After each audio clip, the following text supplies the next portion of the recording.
This is YouTube News. Americans are unhappy with tax overhaul, and the GOP should be worried. If you ask any Republican member of the U.S. House of Representatives or the U.S. Senate what is the most significant fiscal accomplishment of the Trump presidency, the overwhelming answer would be the Tax Cuts and Jobs Act, or TCJA. When passed in December 2017, the TCJA did not have majority American support. Despite this lack of early support, the GOP believed that once the tax bill was fully implemented, the American taxpayers would be impressed with their large tax savings, and public opinion on the TCJA would become overwhelmingly positive.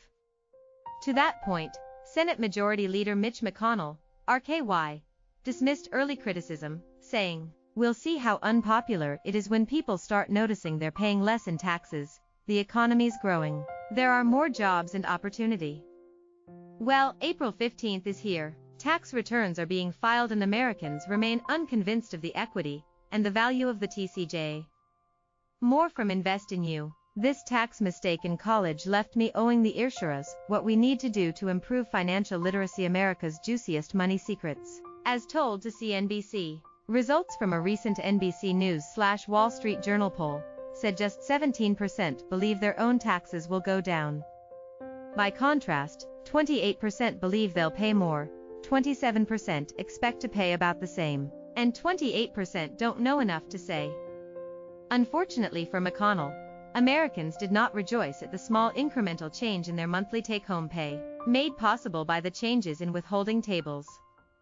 A Morning Consult/Politico poll taken in December 2018 reported that, of those polled, only 23% saw an increase in their take-home pay, and 60% did not. Now, as Americans file their returns, they similarly are not seeing anything that will improve their opinion of the TCJA. As of the end of March, the IRS paid out $6 billion less in total refunds this year compared with last, and the average tax refund amount is $20 less than last year. This does not look like the huge tax reduction promised to middle-class America. Yes, I know the reality is that most Americans did, in fact, receive a tax reduction, with estimates of average tax savings from $1,000 to $2,000 per return filed. But in taxes, as in most political things, perception is reality. House Speaker Nancy Pelosi of California said the TCJA was simply theft, monumental, brazen theft from the American middle class, and from every person who aspires to reach it. 16 months since the TCJA passage, and now well into the 2018 filing season, it appears the American media agree. It cannot be overstated that what also continues to drive these negative poll numbers is a core belief that the income tax system benefits the rich at the expense of the middle class. Polling has begun on a number of Democratic presidential candidates' proposals that would increase taxes on the richest Americans.